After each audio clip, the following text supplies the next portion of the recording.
पानी की टंकी है ना जो पानी की टंकी एक की गाड़ी खड़ी कर दो कंक्रीट वाली और फिर पैदल नीचे हाँ ये गाड़ी करो आप और फिर करो आगे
नहीं आया तो उसमें फोन नंबर लिख रखा पूरी ऊपर फोन के ऊपर आपको फोन करके पूछ लेना है कि क्या करना है। आपके पास समय हो तो आप समय दान इंडिया पहले थोड़ाई से पीछे है आगे की सूचना तो है भाई साहब आपको देंगे।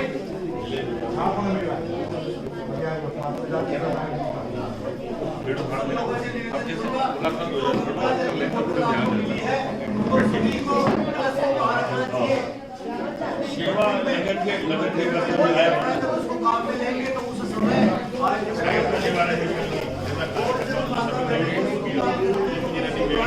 आ जाओ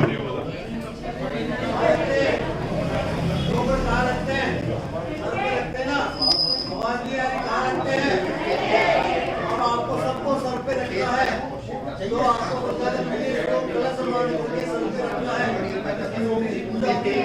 आपके सर पे भगवान साक्षात दुर्गा मैया यानी शंकर भगवान ने जटा में दर्शाया था ऐसे आपको दुर्गा मैया को अपने सर से पूरे अंदर तक हृदय तक सब आप जो भी है सब पापों को नाश कर देगी। तो आइए सभी से कहना होगा सब लोगों को आपको जो गंगा जी की बोतलें मिली है सर पे रखना है।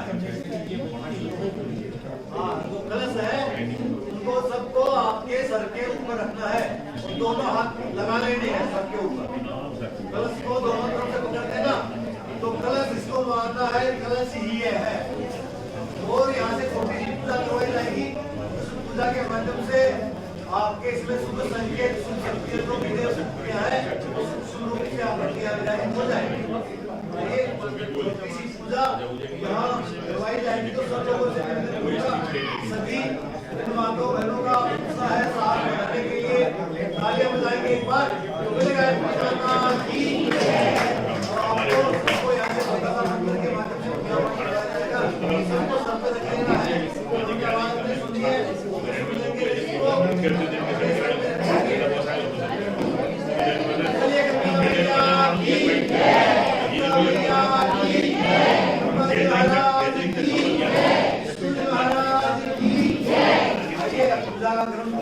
करते हैं आगे का। सबसे पहले यहाँ पवित्रता का वास हो हमारे शरीर में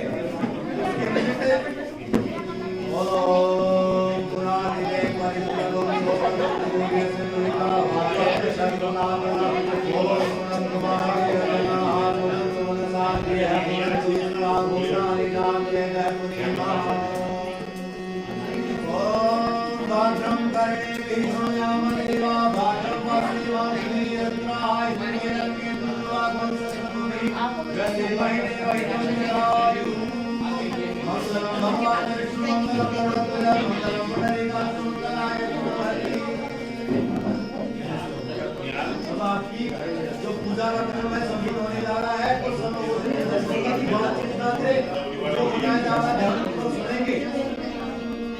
ओम तत्पायामि ब्रह्मणवन्दमान कलासास्ते यजमानो हरि नमो वन्दे यमो समायायुमुति ओम राजोतिर्मुक्तामि जैसे बृहस्पति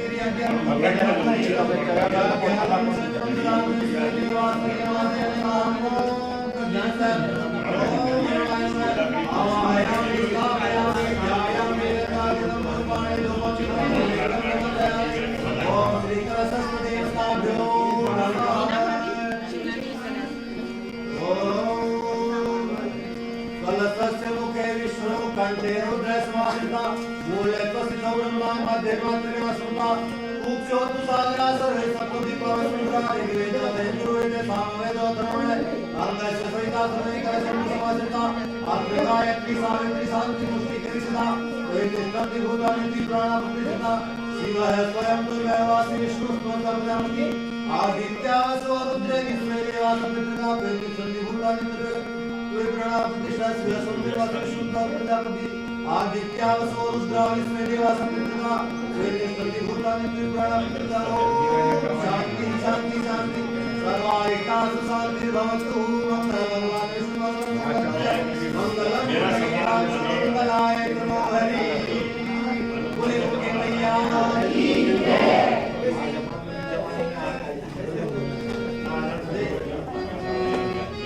अब एक देव कलश के माध्यम से इसमें अपने सत्य को संचालित करेंगे जो सूक्ष्म रूप से लोग देख सकते हैं अपने कलश में आपकी निगरानी होगी तो पूरा एक बार उसको सर पे रखना है नीचे नहीं रखना देव कलश आए बड़े भाग्य हमारे देव कलश आए बड़े भाग्य हमारे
ध्यान से बात सुनेंगे, शांतिपूर्वक शांति का दान देंगे थोड़ी देर के लिए, फिर आपका जो कार्यक्रम है आगे का चलता रहेगा।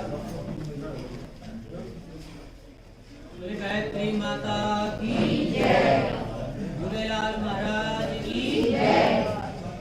आज आप सब लोग पधारे हैं पवित्र स्थान पर, आते भी रहते होंगे, है ना? कार्यक्रम चलता रहता है, बहुत बड़ी बात है। समाज में लोगों के जीवन को, चरित्र को, चिंतन को ऊंचा उठाने के लिए ऐसी गतिविधियां चलना बहुत जरूरी है। आप सभी यहाँ जो इस मंदिर के पदाधिकारी हैं, जो भी यहाँ पर अपना सहयोग करते हैं, समाधान करते हैं, वो बहुत बड़े भाग्य के भाग्यशाली, क्योंकि मनुष्य शरीर हम सभी को मिला। देखिए ध्यान से समझना, 15-20 मिनट के बाद है।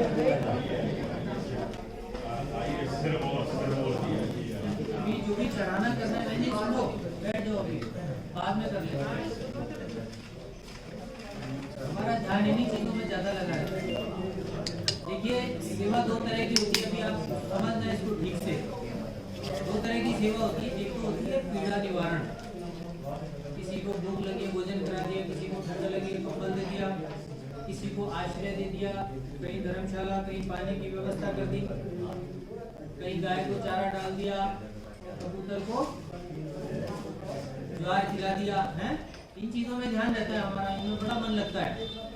बात ठीक है, ये भी बहुत बड़ी सेवा है, पर मैं इससे बड़ी सेवा की बात कर रहा हूँ। इसको कहते हैं पीड़ा निवारण, मतलब सुविधा देना। किसी को किसी चीज की समस्या है, ये सारा काम भोजन कराना, कंबल देना, किसी को आश्रय देना, ये किसके लिए है? शरीर के लिए। समझ रहे मेरी बात को? एक समय भोजन किया है, दूसरे समय फिर भूख लगेगी, होता है ना? उसका कहीं अंत नहीं है। पर एक सेवा और होती है जिसका एक बार हमने किसी को प्रेरित कर दिया, सिखा दिया, समझा दिया, उसके बाद वो अक्षय पुण्य का भागी बन जाता है, जिसको कहते हैं पतन निवारण।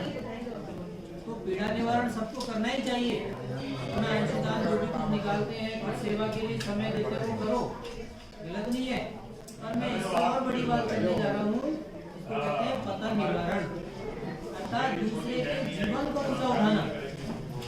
कोई भिखारी भीख मांग रहा है और आपने देखा कि ये परेशान हो रहा है, इसको दे देते हैं। अब उसका अंतर देखो क्या पड़ता है, उसने मांगा और आपने दे दिया, उसका तो कुछ करने की इच्छा नहीं है, कभी मेहनत नहीं करेगा वो। जब उसको मुफ्त में मिल रहा है तो मेहनत करेगा। अभी उस मूर्ख से पूछा जाए कि तू जिससे भी तू लेता जा रहा है, ये इतना बड़ा ऋण लाद करके तू किस जन्म में चुकाएगा इसको? कोई भी किसी को भी बिना मेहनत के दे रहा है तो ऋण है, और ऋण चुकाने के लिए जन्मों जन्मों तक आना पड़ता है वापस लौट के। तो कितनी बड़ी गलती है ये, भीख मांगना और भीख मांगने वाले को देना। आप समझ रहे हैं? तो पीड़ा निवारण में विवेक बुद्धि से काम करते हुए जहाँ पर वास्तव में आवश्यकता है वहाँ लगाना, समाज की सेवा में लगाना, अच्छे लोगों के लिए काम में लेना। वो तो आपने दे दिया और वो जाकर के शराब का पोवा खरीद लाएगा और पी जाएगा, तो क्या हुआ? हमने जो पैसा दिया उसका पाप के भागी और बन गया। इसलिए हमेशा दान भी पात्र को देना चाहिए, ऐसा पात्र जो वास्तव में आपको लग रहा है ये संत है, ये महात्मा है, ये मनीषी है, ये अपना स्वार्थ नहीं सोचता है, वहाँ आप दोगे वो आपका काम आएगा। दूसरी सेवा कौन सी है? उसको कहते हैं पतन निवारण। पतन निवारण क्या होता है? किसी की बुराई को छुड़ा करके उसमें अच्छाई की प्रेरणा देना। कोई झूठ बोलता है, कोई गुस्सा करता है ना, कोई दूसरे पाप कर्मों में लिप्त है, तो उसको अगर हम सुधार करने के लिए प्रेरणा देंगे, ताकत लगा देंगे, इसको कहते हैं पतन निवारण। अब सोचिए कैसे काम करता है। मान लीजिए किसी में कोई बुरी आदत है, जैसे गुटखा खाता है, आपने पीछे पड़ के उसका गुटखा छुड़ा दिया, तो क्या होगा? नशा मुक्त हो गया वो। नशा मुक्त होने के बाद ये नशा मुक्त का लाभ उसकी आत्मा को आगे तक, क्योंकि हमारा जीवन वही दिल्ली में शरीर में है। हम आज इस शरीर में बैठे हैं, कल दूसरे शरीर में बैठेंगे, तीसरे शरीर में बैठेंगे, और अभी तक पता नहीं कितने शरीरों में बैठते चले आ गए। कभी गाय बने होंगे, कभी कुत्ता, बिल्ली, भैंस, बकरी, कुछ भी बने होंगे। 84 लाख योनियां हैं, उनमें घूम घूम करके हमारी आत्मा आज इस शरीर में बैठी है। कौन से शरीर में? जिसको मनुष्य शरीर कहा जाता है। और आप ये मानकर चलना कि आप बहुत बड़े भाग्यशाली हैं। क्यों भाग्यशाली है? क्योंकि हमको सबसे बड़ा खजाना मिला है। खजाना क्या है? मनुष्य का शरीर। मनुष्य का शरीर। अंतर क्या है दोनों में? बाकी दुनिया जो है, जो जीव जंतुओं वाली, पेड़ पौधों वाली, कीट पतंग वाली और मनुष्य वाली, इन दोनों के अंदर अंतर क्या है? बताएंगे कोई मुझे? सबसे बड़ा अंतर क्या है दोनों में? आज से ध्यान रखिएगा, मैं बताता हूँ। सबसे बड़ा अंतर है, बाकी जितनी भी योनियां हैं उनमें प्रकृति जिस नियम से बांध देती है उससे वो इधर उधर नहीं हो सकता। बिल्ली के जो गुण है वो एक बिल्ली में और 1000 बिल्लियों में वही मिलेंगे। आपने देखा होगा बिल्ली का चूहे से बैर होता है, कोई भी बिल्ली ऐसी नहीं होगी जिसका चूहे से बैर नहीं है? हिरण घास के अलावा मांस की तरफ देख भी नहीं सकता, खाना तो दूर। शेर मांस के अलावा कुछ नहीं खाता। ठीक है, नियम प्रकृति ने बांध दिया, उससे इधर उधर वो नहीं सोच सकते। उन्हें इतनी भी अकल नहीं होती को भी ढक सके। करोड़ों साल हो गए, करोड़ों साल से शेर, बिल्ली, भैंस, बकरी, जानवर सारे हैं। किसी जानवर में कितनी अकल विकसित नहीं हुई कि वो अपना तन ढकना शुरू कर दे? नहीं है ना? इसका मतलब क्या है कि सारी भोग योनि है, उनको जिस प्रकृति ने जो सिद्धांत दे दिए, जिस तरीके से बांध दिया, उससे वो इधर उधर नहीं हो सकते, चाहे करोड़ों साल निकल जाए। इसका मतलब निकला है कि जीवात्मा के माध्यम से जो भी पाप कर्म हो जाते हैं, उन पाप कर्मों को भोग करने के लिए वो जीवन उसको मिलता है। कोई भैंस बना है, उसको जीवन वो तब तक है जब तक उसके उस पाप कर्मों की निवृत्ति नहीं हो जाती। जिस दिन वो पाप कर्मों का भैंस की योनि से निकल जाएगा, फिर आगे जाकर के सारे पाप कर्मों का क्षय हुआ, खुशी मिलता है, किसी की होगी तो वो मनुष्य मिल जाएगा। इसीलिए मैंने कहा कि हम बहुत भाग्यशाली हैं कि हमें मनुष्य योनि मिली हुई है। अंतर मैं बता रहा था कि वो तो नियमों से बंधे हैं, पर मनुष्य बिल्कुल स्वतंत्र है। ध्यान दीजिएगा, बहुत गहरी बात है।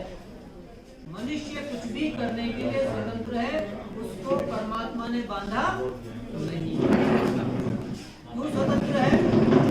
अब आप सोचिए, 84 लाख योनि के सारी योनियों में ही प्रकृति से बंधी हुई जीवात्मा रहेगी तो विकास कब करेगी? हमारा मूल लक्ष्य क्या है? मोक्ष तक पहुंचना है ना। जीवात्मा का मूल लक्ष्य है आत्मा से परमात्मा की तरफ विकसित होना। आत्मा हमारी परमात्मा का ही स्वरूप है, परंतु जब तक इस आत्मा में कषाय, कल्मश, दोष, दुर्गुण भरे हुए रहते हैं, तब तक ये पवित्र नहीं होती है, तब तक ये आत्मा से परमात्मा के रूप में विकसित नहीं होती। भगवान कोई अलग नहीं है, हमारा ही आत्मा का परिष्कृत स्वरूप परमात्मा है। इसीलिए गुरु जी ने बहुत सुंदर बात कही है, आत्मचिंतन और आत्मशोधन की साधना ही आत्मा को परमात्मा का पद प्रदान करती है। आई बात समझ में? आत्मचिंतन और आत्मशोधन अर्थात पहले तो खुद को देखना, हमारे अंदर क्या अच्छाइयाँ हैं, क्या बुराइयां हैं, क्या कमियां कमजोरियां हैं, इसको देखना अच्छे से। और उसके बाद में जो भी कमियां हैं उनको दूर करने के लिए आत्मशोधन करना, आत्मा को शुद्ध बनाना, अर्थात दोषों को दूर करना। जब हम ये करने लगते हैं तो आत्मचिंतन और आत्मशोधन जब करने लगते हैं, इसी को कहा जाता है साधना। साधना का आप सोच लोगे, बैठे बैठे मंत्र जप कर लिया, चारों तरफ आग जला के उसके बीच में बैठ गए, जमीन गड्ढा खोद करके यहाँ तक के गाड़ दिया उसने, ऐसी होती है ना अलग अलग तरह की साधना। इनका लाभ होता होगा, की साधना नहीं है, इतना फायदा नहीं है, परंतु इससे बड़ी साधना क्या है? अपने आप को अनगढ़ से सुगढ़ बनाना, दोषों को दूर करके गुणों का अपने अंदर विकास करना, इसको कहते हैं साधना। उसके साथ में जद्दोजहद और संघर्ष, खुद के साथ लड़ाई। झूठ बोलने की आदत है, आज के बाद ये झूठ देखना मेरे अंदर कैसे आता है, मैं भी देखता हूँ, है ना।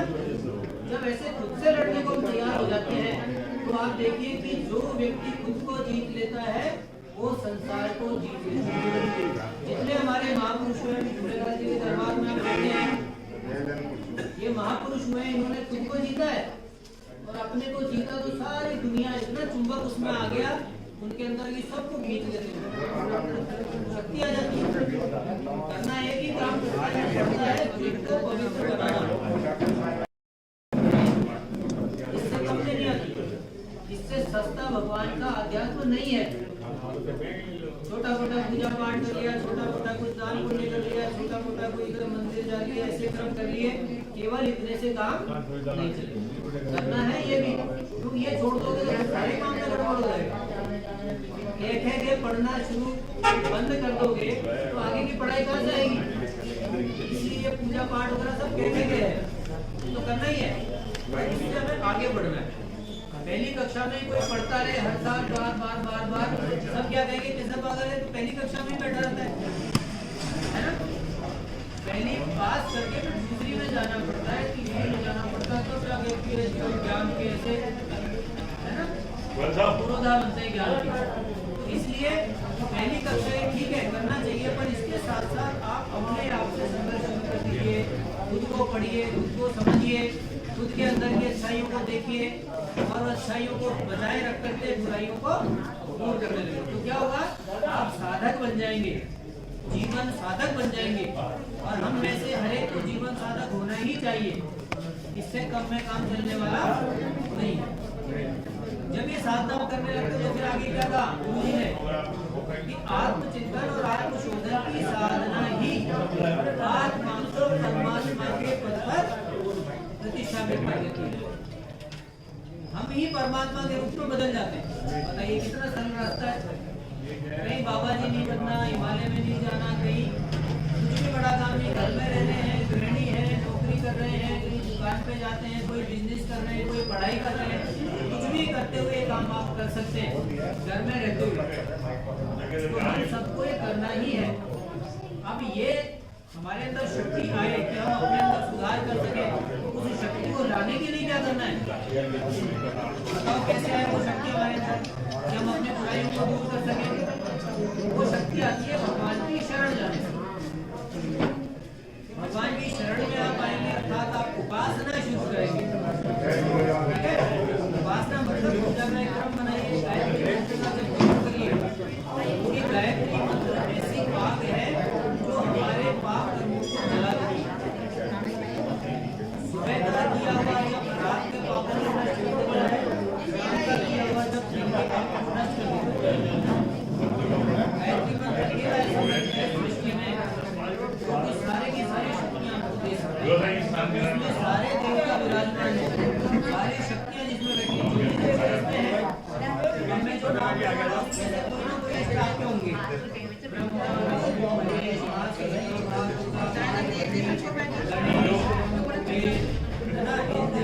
ऐसे सारे के सारे शक्ति का अवतार है। तो ये सारे के सारे 24 देवता गायत्री मंत्र में बैठे हैं। जब आप जब करते हो तो 24 की कृपा हमको मिलती है, 24 का आशीर्वाद हमको मिलता है। इससे बढ़िया बात क्या होगी? आप गणेश जी की पूजा करेंगे तो गणेश जी की कृपा मिलेगी, भगवान विष्णु की करेंगे तो उनकी मिलेगी, काली की करेंगे तो उनकी मिलेगी, माँ दुर्गा की करेंगे तो उनकी मिलेगी। पर आप गायत्री मंत्र करेंगे तो आपको सबकी कृपा मिलेगी। इसलिए आज से अपने जीवन में इन चीजों को जरूर भगवान से जुड़ना है। पहली बात दूसरा अपने सुधार करना है और तीसरी बात सेवा में लगना है। जो बात अधूरी छुट्टी थी, पीड़ा निवारण और पतन निवारण, अर्थात दूसरे के जीवन को ऊंचा उठाना, दूसरे जीवन को अच्छा बनाना, दूसरे के जीवन में गुरु का कैसे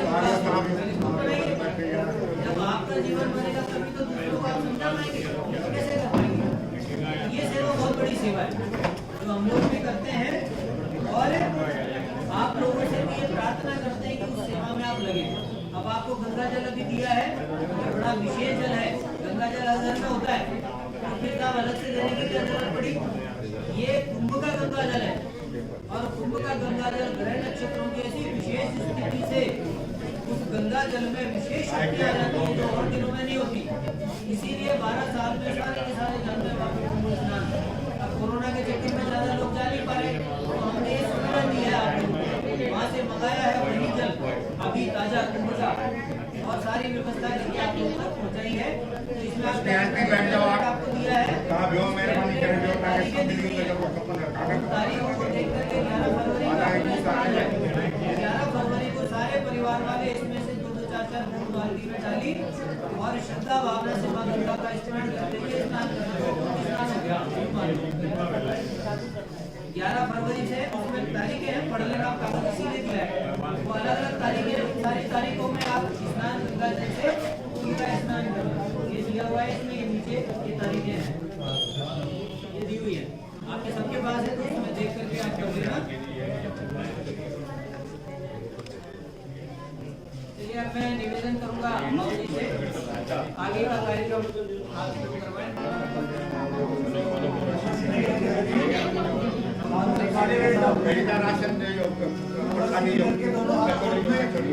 चारों तरफ शांति ही शांति आप बुलाए, ऐसी भावना लोककाल की भावना हमें यहाँ से लेकर के जानी है।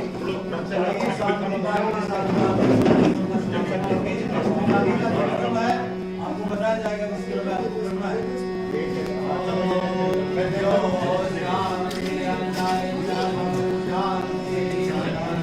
मम्मी बुला रही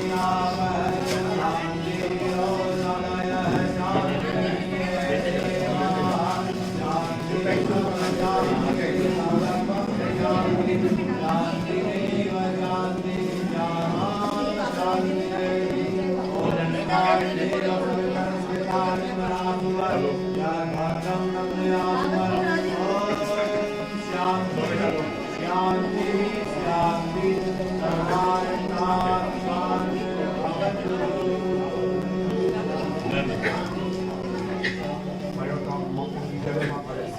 इसीलिए तीन बातें बताई हैं, ये मनुष्य जन्म में ही आप कर सकते हैं और किसी योनि में नहीं। हम सब की इच्छा यही है कि हम इसी जीवन में मोक्ष को प्राप्त कर ले जीते जी। तो वो इन तीन चीजों से हो सकेगा, उपासना, साधना और आराधना। भगवान में जुड़े रहना, उपासना का क्रम चलाते रहना, पूजा पाठ का अंशदान अपना सेवा चलाते रहना। इससे आप करने लगे धीरे धीरे जीवन बढ़ता जाएगा।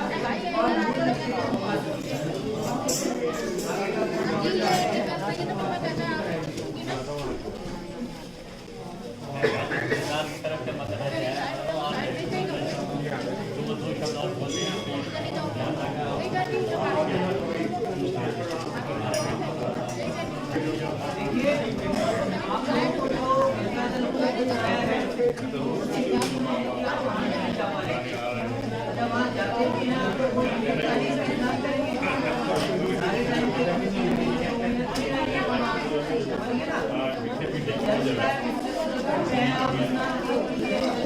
बाकी ये सुविधा भी अपन दे रहे हैं कि बस से नहीं जाते, यात्रा की जाएंगी तो वहाँ पर विस्तार करेंगे। और जो भी कोई इच्छुक है बाबू जी को नोट करवा यहाँ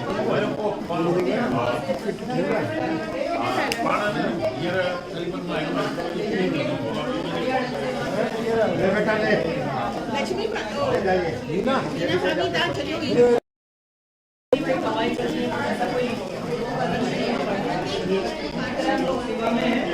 इसलिए आप जो भी बाबू जी को यहाँ पर नाम पता लिखा देना, कागज में पता है उसे देख करके आप ये सारी व्यवस्था गायत्री परिवार की तरफ से है। जिसको भी हरिद्वार जाना है, कुंभ के मेले में रहना है, करना है, वो सारी व्यवस्था कर देंगे। आपको बसों का भी व्यवस्था कर देंगे। आपको अपना नाम और बताना तो आएगा वो हाथ दिया जाएगा। फिर कोई मतलब जाने कब तक आप वो कोई प्रॉब्लम नहीं, मसाला लेगा आप लोगों का आएगा उतना आप यहाँ भी नाम लिखा सकते हैं और गायत्री परिवार में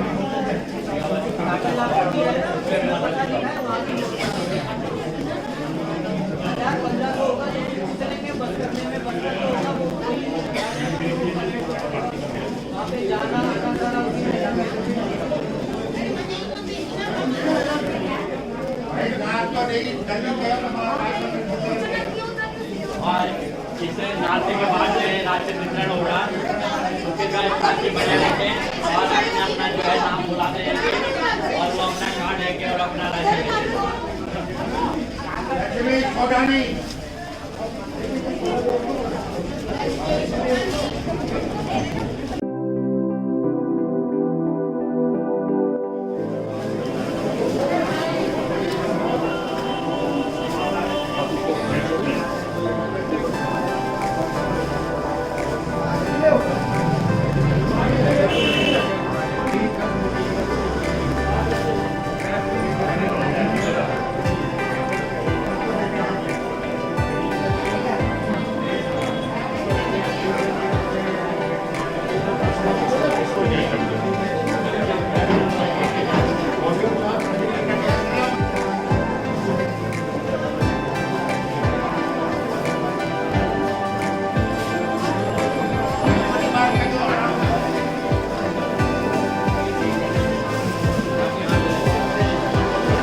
कंबल ये रहा अंकल।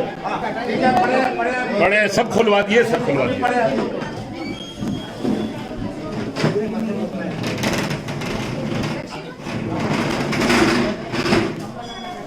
दादा देवी आसमानी।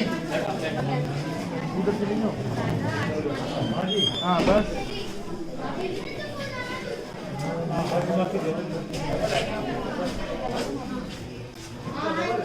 इधर से आ जाओ।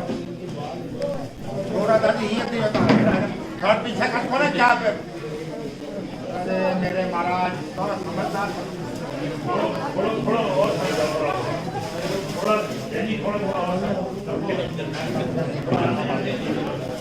पैर लगेगा। कोचला देवी स्वर्गीय मोतीलाल।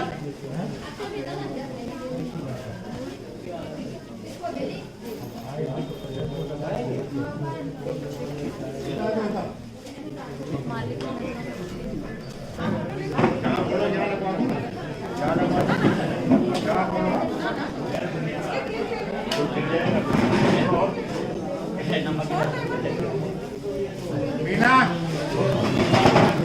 मीना राशन बराबर निंदा पे तो ना। ये दो आइटम आते हैं, तो ये दो आइटम गीता देवी दे दिया, दे दिया।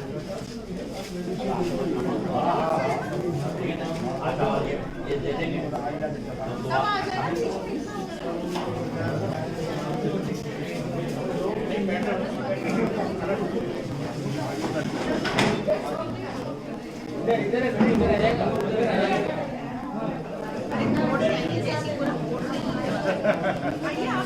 जो साहब जो आते हैं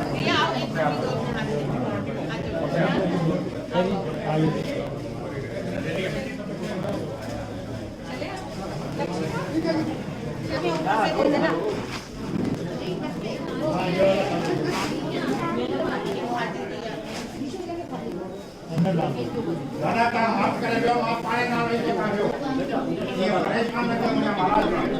अरे अम्मा ले ले।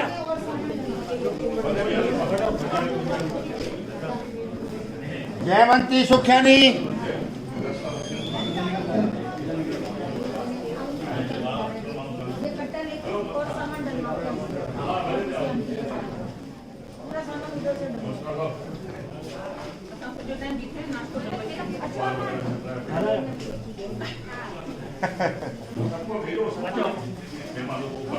एका देवी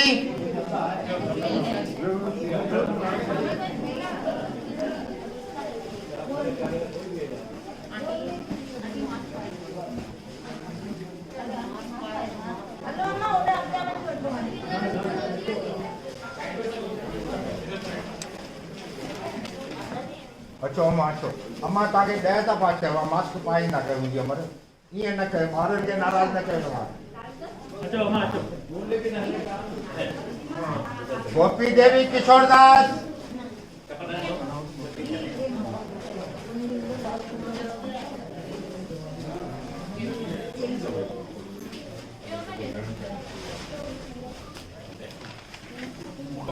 असांजे विच में सेंट्रल पंचायत जा अध्यक्ष दीदी खेतानी साहब एडवोकेट आहिनि। जेके माताऊं राशन वठी करे फ्री थी हाणे 10-15 मिंट मथे हिननि जो स्वागत जो समारोह आहे मथे फ्री थियण खां पोइ जेके माताऊं भेनरूं निकिरनि उन्हनि खे मथे ॻाल्हियो न।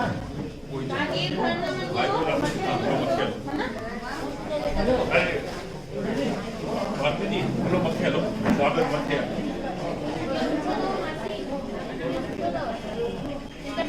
ले लो जो मिलता है वो ले लो राशन ले लो आगे।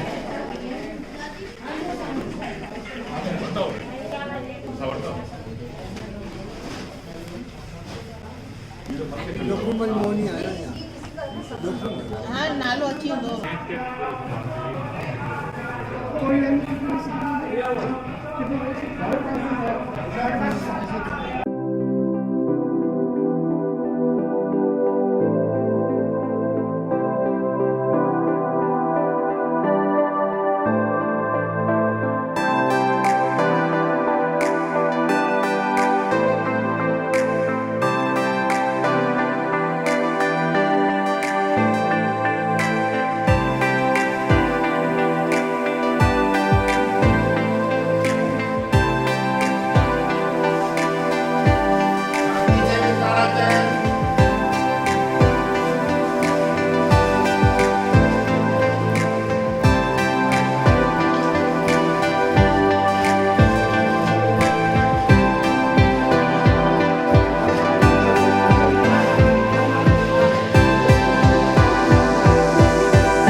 जहाँ ये हर महीने 80 दुआएं बेचारी गरीबी वाले की हुई है। इनको अपनी हरकत के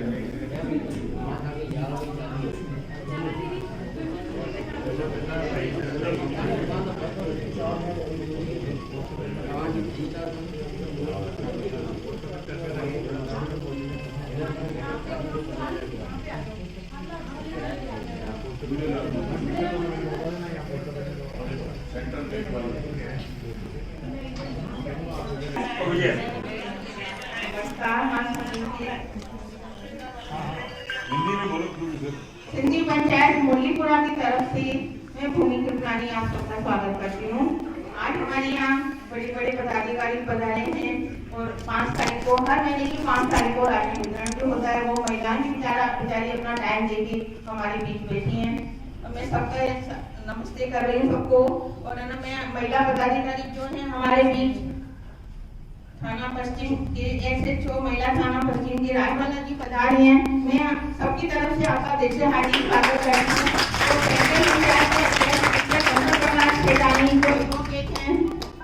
तो उनको भी मैं हम सबकी तरफ से दिल से हार्दिक स्वागत करती हूँ। और हमारे सिंधी पंचायत के अध्यक्ष मिस्टर लोकचंद हरी रामानी और सिंधु सभा के प्रदेश अध्यक्ष कैलाश शिवलानी जी भी पधारे हैं। और उनकी तरफ जो भी और भी हमारे बड़े भाई बहन यहाँ बैठे हैं, सबका दिल से स्वागत करती हूँ। मैं अभी टाइम ज्यादा नहीं लूंगी क्योंकि महिलाओं को सबको लेट हो रही है। तो मैं पदाधिकारी जो है ये महिला थाना पश्चिम SHO काटवाला जी को मैं कहना चाहती हूँ वो महिलाओं को जल्दी से जल्दी कुछ शब्द सुनाएं। बहुत शब्द कहें।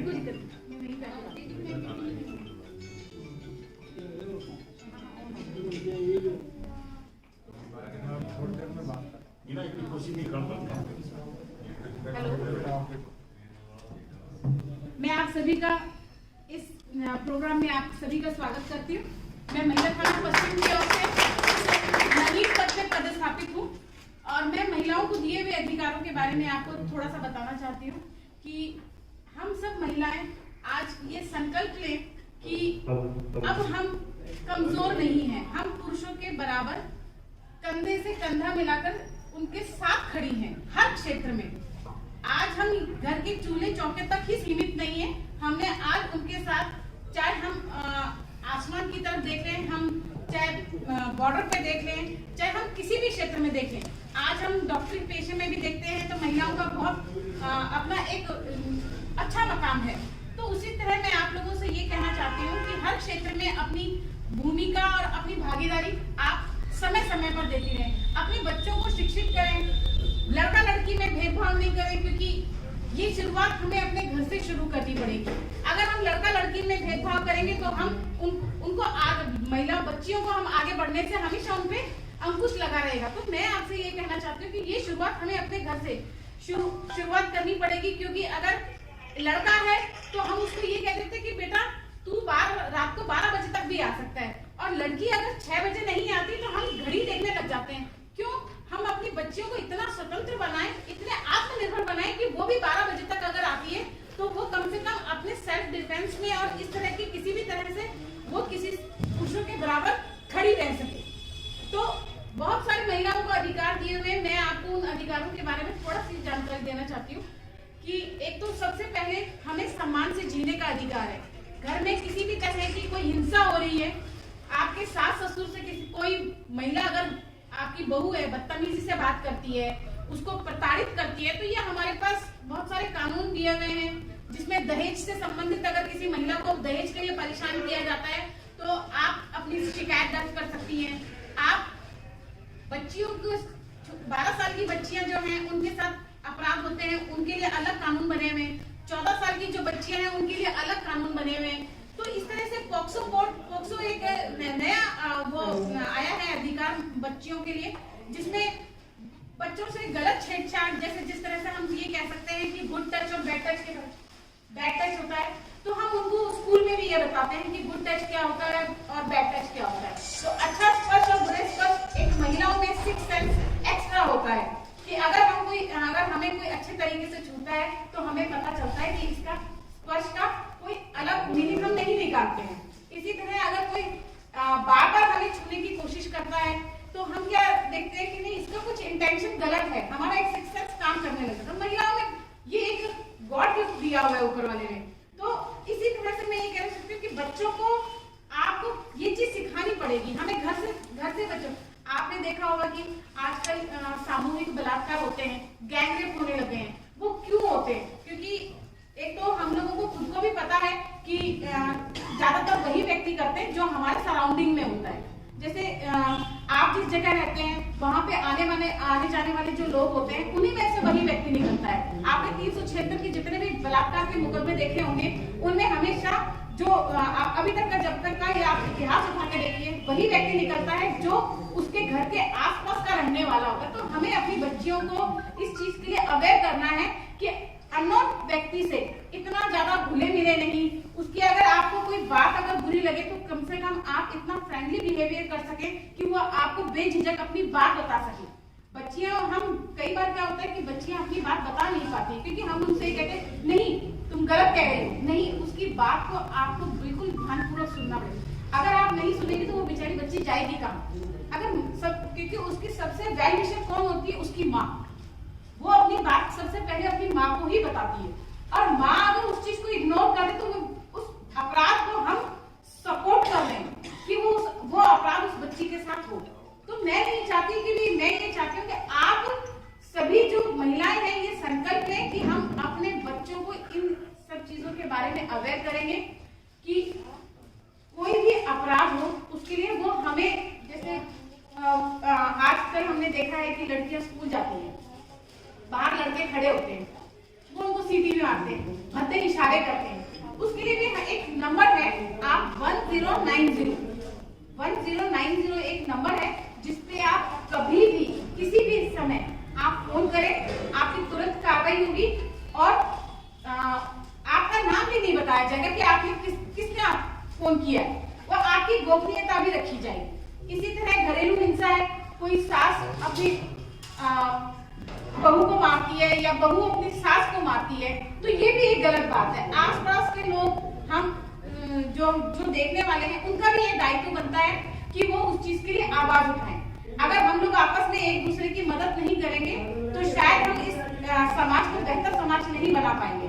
इसके अलावा आपने कभी देखा होगा कि जो महिलाएं पारिश्रमिक करती हैं, जो ये अपने बिल्डिंग मटेरियल का काम करती हैं, ये जहाँ पे आप जिसे कहते हैं कि मजदूर पर काम करते हैं, वहां पे भी आपने देखा होगा कि उनको भी समानता का अधिकार नहीं दिया गया है, बल्कि वो उनका अधिकार है कि जितना वेतन एक पुरुष को मिलता है उतना वेतन उस महिला को भी मिलना चाहिए। तो इसके लिए भी हमें आवाज उठानी चाहिए कि नहीं, क्यों भाई पुरुष आज हमसे ज्यादा बेहतर थोड़ी काम कर सकता है, हम महिलाएं उनसे भी अच्छा काम कर सकती हैं। आपने देखा होगा कल्पना चावला चांद पर चली गई, ठीक है, आज अमेरिका की उपराष्ट्रपति जो है वो हमारे भारतीय मूल की सदस्य हैं। इसी तरह बहुत सारी जो महिलाएं आज मुख्यमंत्री पद पे हैं, कोई किसी अच्छे प्रतिष्ठित पद पे बहुत सारी महिलाएं आ चुकी। तो हमें अपने अधिकारों के लिए लड़ना पड़ेगा और हम महिलाएं किसी से कम नहीं है। और क्या कहते हैं, ये तभी संकल्प हो पाएगा जब हम अपने बच्चियों को इस आगे बढ़ने के लिए, ये नहीं कि भी ठीक है कि आपने 12 साल में या 15 साल में, ठीक है बच्ची अगर बच्चे किससे नहीं होती है, सब करते हैं, शायद आपने भी की होगी, मैंने भी की होगी, पर लेकिन उनका विकास रोकने का हमें कोई अधिकार नहीं है, ठीक है। और ये है कि उनको आगे बढ़ने दें, उनको मोटिवेट करें कि नहीं, आप अपने पैरों पे खड़े हो तभी हम आपकी शादी करेंगे। शादी करना हमारी जिम्मेदारी नहीं है, हमें उसको शिक्षित बना के एक बेहतर समाज बनाने की हमारी जिम्मेदारी होनी चाहिए। ये तभी संभव है जब हम समस्त महिलाएं और पुरुषों से भी मैं यही आग्रह करूंगी कि वो इस तरह की महिलाओं को मोटिवेट करें और उनको अपने साथ खड़े रहने के लिए और आगे बढ़ने के लिए आपका सहयोग और मार्गदर्शन उनको समय समय पर मिलता है। मैं इसी कामना के साथ यही आशा करती हूँ कि आप सभी लोग इसी तरह आगे बढ़कर काम करें।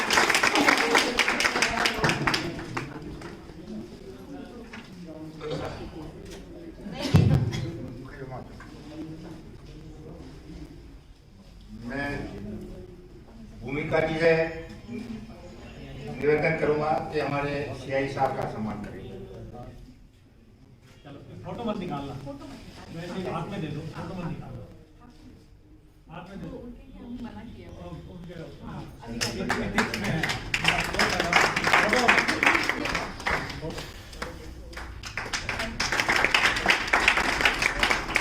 मैं अभी अपने अध्यक्ष श्री डॉक्टर जी से निवेदन करूंगा हमारे सीपी खेतानी साहब का सम्मान करें। बताओ सीपी खेतानी साहब कौन है? बाबूलाल जी परिचय पूरा कौन है? हाँ ये बिल्कुल हाँ कि ये किस पद पे हैं, क्या कार्य करते हैं, वो चीज जरूरी है। पूरी बात बताएं। एडवोकेट सीपी खेतानी जी हमारे सेंट्रल पंचायत के अध्यक्ष अभी चुने हैं, उनके लिए जोरदार तालियां में नियुक्ति नहीं होनी चाहिए और जोर से तालियां बजें। इस प्रति मैं एक बात और कहना चाहूंगी कि ये उस सम्मान के लिए और भी ज्यादा फेमस है कि ये महिलाओं को इतना अच्छा मार्गदर्शन करते हैं। आपको अगर अपनी किसी भी परेशानी में कि कानूनी संबंधी आपको कोई भी राय चाहिए हो, तो मेरा ये मानना है कि इनसे बेहतर शायद आपको कोई भी नहीं दे पाए। महिलाओं के उत्थान के लिए कार्य किए हैं और उनको सही गाइड किया। तो आपको कहीं पर भी जीवन में कहीं पर भी अगर किसी मुसीबत में आप पड़े तो आप सबसे पहले, क्योंकि ये आपके समाज के भी हैं, तो मेरा ये कहना है कि आप सबसे पहले अपनी प्रॉब्लम इन्हीं को ही बताएं। ये उसका निवारण यहीं पे ही कर देंगे, आपको थाने जाने की भी जरूरत नहीं पड़ेगी।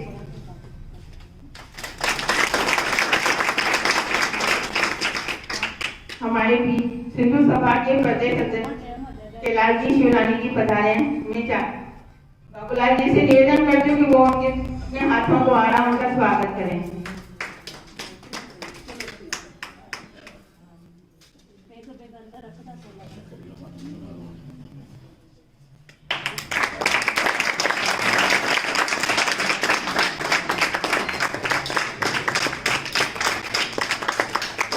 हेलो, अब मैं भूमि कृपलानी जी से कहूंगा कि भारती जी का स्वागत करें, मालवीय नगर अध्यक्ष।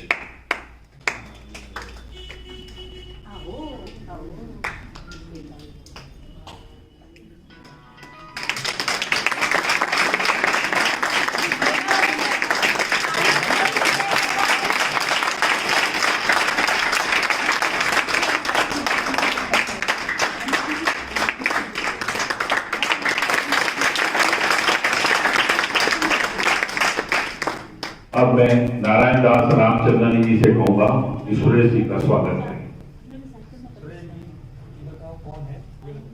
वसंत बहार सिद्धि पंचायत के अध्यक्ष।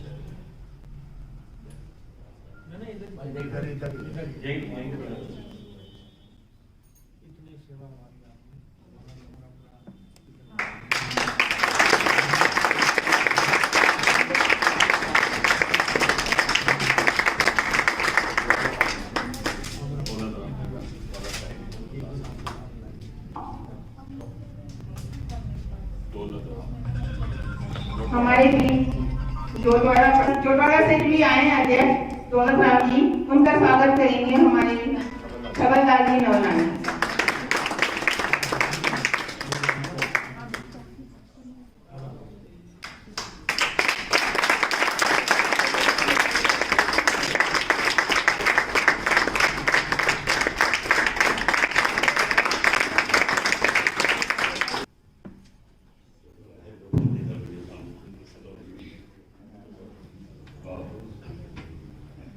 मैं बाबूलाल जी से निवेदन करूंगा कि आए हुए हमारे अतिथियों का सबका स्वागत करें।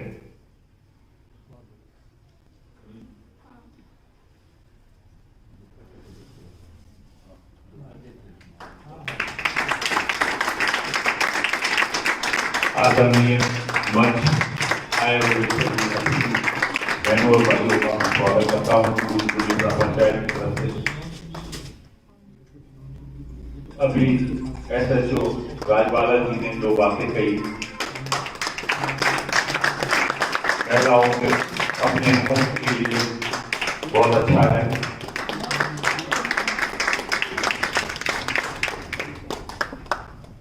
अब मैं हमारे सेंट्रल पंचायत के अध्यक्ष श्री चंद्रखेल जी को अर्ज करूंगा कि 2 शब्द।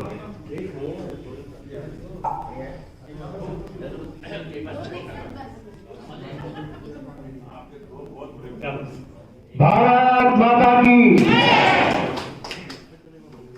संत बाबा मेहरदास की जय, संत बाबा मेहरदास की,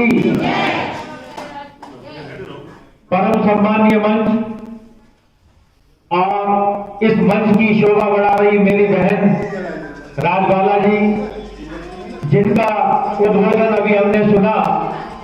उस उद्बोधन में आपको इनके मन में जो एक महिलाओं के प्रति जो पीड़ा, महिलाओं के प्रति जो एक भाव था, उस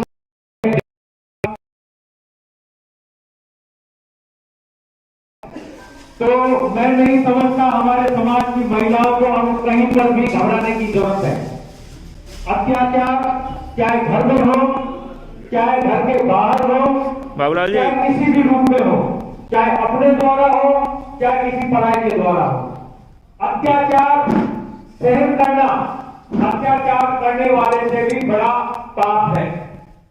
अगर कि हम कोई अत्याचार सहन करते हैं, आपको उसकी आवाज उठानी चाहिए। और हम सौभाग्यशाली हैं कि ऐसे समाज के जिसमें हमारे ऐसे अधिकारी हैं जो आपकी आवाज को सुनकर और उसका परिणाम निकालकर आपको जो है सार्थक जो है उसका प्रतिफल देने के लिए बैठे हुए हैं। तो मैं अभिवादन करता हूं मेरी बहन का, और मैं अभिवादन करता हूं हमारे इस उच्च पंचायत के जो मुखिया हैं हरिरामानी जी, लक्ष्मण जी, मेरा काफी स्नेह रहा है उनके कई सालों से। सामाजिक जीवन में, सार्वजनिक जीवन में मैंने उनसे बहुत कुछ सीखा है। इसके अलावा मैं अभिवादन करूंगा मेरे भाई छबलदास जी नवलानी साहब का। और आज इस शुभ मौके पर एक अनाउंसमेंट और मैं कर रहा हूं कि मेरी जो पूज्य सिंधी सेंट्रल पंचायत जिसका अध्यक्ष पद से आपने मुझे नवाजा है, मैं अपनी कार्यकारिणी की घोषणा कर रहा हूं। और पहली ऑफिशियल घोषणा जो है मैं इस पवित्र प्रांगण में कर रहा हूं कि छबलदास जी मेरी टीम में उपाध्यक्ष के तौर पर अपनी सेवाओं को जो है देंगे।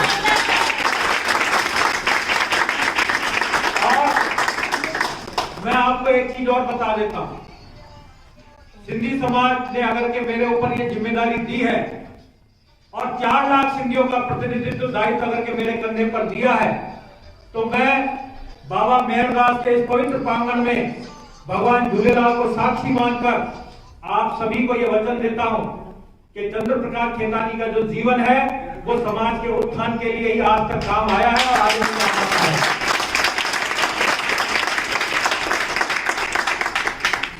हमने हमारे जीवन में जो शिक्षाएं हमारे संतों से ली, महापुरुषों से ली, हमारे परम श्रद्धेय सदगुरु स्वामी टेवराम जी की प्रेरणा से, साईं सर्वानंद जी की प्रेरणा से आज जो बगिया प्रेम प्रकाश आश्रम की देश विदेश में फैली हुई है, आज उनकी शिक्षाओं का एक प्रताप है कि आप देखो, चाहे सिंधी समाज के 5 घर भी हो, कि हिंदुस्तान के किसी कोने में या 10 घर भी हो, तो आपको एक छोटा मंदिर वहां जरूर मिलेगा। तो ये हमारे संतों की, हमारे महापुरुषों की जो शिक्षाएं हैं, उनकी जो प्रेरणाएं हैं, जिसका ये सार्थक परिणाम है कि आज जयपुर शहर की 81 पंचायतें गरीबों के लिए, मानवता के लिए दिल और जान से जो है रात दिन मेहनत करती है। इसका सबका श्रेय जो है हमारे गुरुवरों को जाता है, जिनकी प्रेरणा से हम ये काम करते हैं।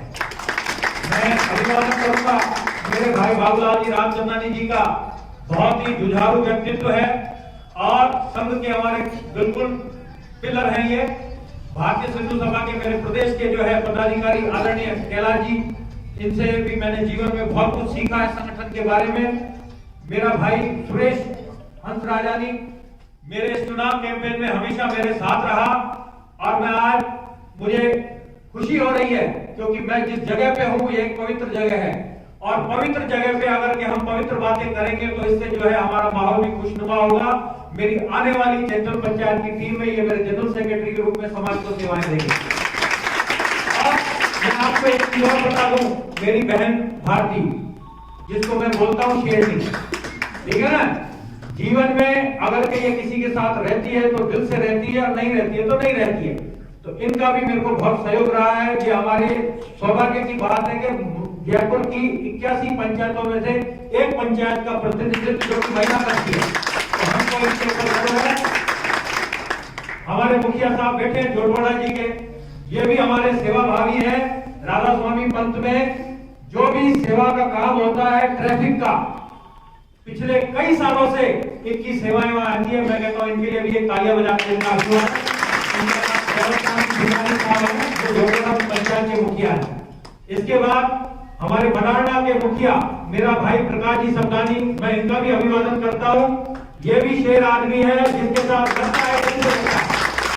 इसके बाद मेरा भाई श्याम कमलानी सामाजिक सरोकार को लेकर हमेशा जो है समाज के हितों में आगे काम करते हैं। जो भी मेरे बंधुगण यहाँ और बैठे हुए हैं, जो भी महिलाएं बैठी हुई हैं, जो भी अन्य पदाधिकारी हैं, हमारी महिलाओं की सशक्त आवाज भूमि जी कृपलानी, और आप सभी का अभिवादन करता हूं। आज मेरी बहन का सानिध्य मुझे प्राप्त हुआ है। मैं आपको सिर्फ एक ही बात बोलूंगा कि अगर के आपका जीवन समाज के और गरीब के काम ना आया तो वो जीवन निरर्थक है। जीवन का रंग ही आपके तब चढ़ेगा जब आप निस्वार्थ भाव से किसी की सेवा करोगे। आप दुनिया के लिए काम करो, ऊपर वाला आपके लिए काम करेगा। ये भाव हमने हमारे महापुरुषों से सीखा है। आज आपने मुझे यहाँ बुलाया, मेरा मान सम्मान बढ़ाया। मैं पूज पंचायत मुरलीपुरा का तहे दिल से आभारी हूँ। जब मैं चुनाव कैंपेन के लिए यहाँ आया था तो दादा ने मेरे को आशीर्वाद दिया था और ये कहा था कि इस दरबार में जो पहले आ गया उसकी जीत हमेशा निश्चित है। और मैं ऐसे परिस्थिति में आकर अपने आप को सौभाग्यशाली मानता हूँ। 5 दिन पहले छबलदास जी मेरे पास आए थे कोर्ट में, बोले खेतानी जी कितना काम है। मैंने कहा काम की परवाह मत करो। बोले 5 तारीख को 11 बजे। मैंने कहा 5 तारीख को 11 बजे तुरंत पहुंचूंगा। अब आप देखो हम टाइम से यहाँ आ गए, आप लोगों ने हमारा मान सम्मान बढ़ाया। अब बात एक केवल मैं आपको बोलना चाहूंगा कि मेरा समाज मेरा गौरव है। आज मेरे समाज ने हमको सब कुछ दिया। सिंधी समाज वो समाज है जिसके पुरखों ने अपनी धन दौलत, अपनी जमीनें, अपने व्यापार को केवल इसलिए छोड़ा कि हम भारत माता के सपूत थे और भारत माता के आगोश में आकर सांसें लेना चाहते थे। जीवन में अपनी संपत्ति को, अपने परिवार को और अपने जो है व्यापार को छोड़ना इतना आसान नहीं होता है।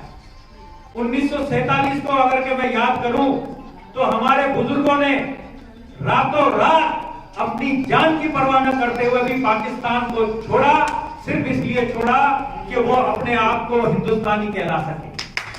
और आज इस युद्ध में उस जो आज अगर के आज भी हम उस चीज को याद करते हैं तो आज हमारी रूह कांप जाती है कि जो कत्लेआम उस समय हुआ था, कैसे जो है दंगाइयों ने जो है ट्रेनों के अंदर जो है हमारे हिंदू भाइयों को कत्ल करके जो है ट्रेनों के अंदर जो है उनकी लाशें आती थी।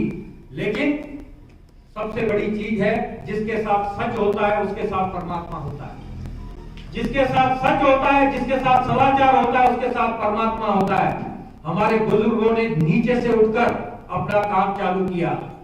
पहले हम जो है शरणार्थी बन के आए थे, फिर हम पुरुषार्थी बने और आज हम परमार्थी के रूप में पूरे विश्व के अंदर सब समाजों को साथ में लेकर काम कर रहे हैं। आज आपको मैं एक चीज बता दूं, अभी कोरोना की बीमारी से पूरा विश्व जो है त्राही त्राही करने लगा। जयपुर में भी हमारी पंचायतों ने जहां जिससे जो बन पड़ा, चाहे गरीबों के लिए राशन हो, चाहे खाने के पैकेट हो, हर पंचायत ने काम किया। और ये स्थिति हुई कि आज हम जब सेवा करते हैं, जब ये नहीं देखते कि साहब हमारा भाई सिंधी समाज का है इसलिए हम देंगे, नहीं, हमारे लिए सभी परमात्मा की सारी आंखें बराबर है। जो भी हमारे दरवाजे पे आएगा, जो भी जरूरतमंद है, हम उसकी सेवा करेंगे। तो मैं आप सभी से ये निवेदन करूंगा, जो भी हमारी पंचायतों के पदाधिकारी हैं, जितना भी समय आप समाज के लिए देंगे, परमात्मा का आशीर्वाद आपके साथ रहेगा। सेंट्रल पंचायत की जो योजनाएं हैं उनको हम लागू करने जा रहे हैं। पूरे जयपुर के अंदर सिंधी समाज की जनगणना का काम चालू कर रहा हूं। आप सभी के सहयोग से दूसरा, मैं सबसे इम्पोर्टेंट काम जो प्रारंभ करने जा रहा हूं कि हमारे जो मैट्रिमोनियल डिस्प्यूट्स होते हैं, जैसा मेरी बहन ने बताया, आज रिश्ता होता नहीं, उससे पहले ही जो है हमारे रिश्तों में झंझनाहट चालू हो जाती है। उसके लिए हम कमेटियां बना रहे हैं। इसके अलावा हमारे युवा और युवतियों के लिए जो है परिचय सम्मेलन करवाकर उनके लिए योग्य जो है एक साथी ढूंढने का भी काम जो है सेंट्रल पंचायत करेगी। इसके अलावा जो बिल्डिंग का काम हम सिद्धू सागर भवन में, अभी हमारी बहन को बता दूं हमने कि 2.25 बीघा जमीन हमने प्रताप नगर में सरकार से रियायती दरों पर प्राप्त कर वहां 3 मंजिला बिल्डिंग बनाई है। और इसके अलावा वहां 3000 स्क्वायर फीट में हमने एक लॉन बनाया है जो सर्व समाज के लिए रियायती दरों पर उपलब्ध है। और आते टाइम में आप सभी के आशीर्वाद से वहां हम एक भव्य ऑडिटोरियम बनाएंगे जिससे सिद्धि समाज के मेलों के लिए हमको दूसरी जगह जाने की जरूरत नहीं पड़ेगी। आप सभी का अभिवादन। जय हिंद, जय भारत, जय श्री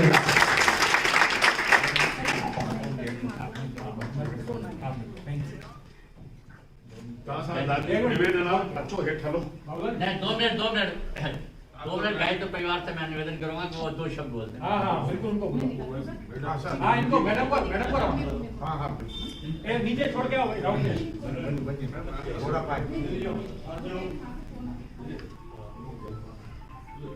हाँ, मैं आ रहा हूँ, वेट करो। सभी को प्रणाम। हाँ, आराम से वेट करो। तो आपने सभी ने सुना जिस विषय के बारे में पर चर्चा आज सुबह से ही करते आ रहे हैं, उसी विषय के ऊपर परमार्थ जो है वही हमारे शिक्षित क्रम के रूप में आगे बढ़ जाता है। तो उसी परमार्थ की लाइन में अपन लगे हुए हैं कि कितना अपन से बन पड़ रहा है, कितना अपन प्रयासरत है और आगे रहेंगे। और उसी की कड़ी में गायत्री परिवार के द्वारा भी थोड़ा सा सहयोग है, जो बनता ना बन रहा उतना बन रहा है और करने का प्रयास कर रहे हैं कि हम भी इसी लाइन में लगे हुए हैं कि परमार्थ के काम के लिए हम भी कितना कुछ कर सकते हैं। तो आपने आज सुबह से सुना कि गंगा जल की जो योजना है, कुंभ की जो योजना है, उसके बारे में आपको सबको बताया कि घर घर तक गंगा मैया को पहुंचाया जा रहा है कि आप भी उस कुंभ का लाभ ले सके। तो जिन किसी भी भाई बहनों को आवश्यकता हो कि हमारे समाज में भी, हमारे घर में भी, हमारे परिवार में भी आवश्यकता है, हम भी उनको इस चीज का लाभ दिलवाना चाह रहे हैं, तो गायत्री कुंज केडिया पैलेस चौराया, उसके रिलायंस प्रेस के पीछे अपना सेंटर है, तो वहां से आप उपलब्ध करवा सकते हो। और सेवा के भाव से, परमार्थ के हिसाब से भाई गंगा मैया के द्वारा क्या क्या आप लाभ प्राप्त कर सकते हैं, वो आप सभी उन गुणों को ध्यान में रखते हुए सब तक ये चीजें पहुंच सके, इसी के साथ में मेरी बात सभी साथियों का स्वागत करता हूं और मैं निवेदन करता हूं 2 मिनट रुक के सभी थोड़ा सा प्रसाद है वो मसाला सब लेके और उसके बाद में जाएंगे चाय पीने। सब दे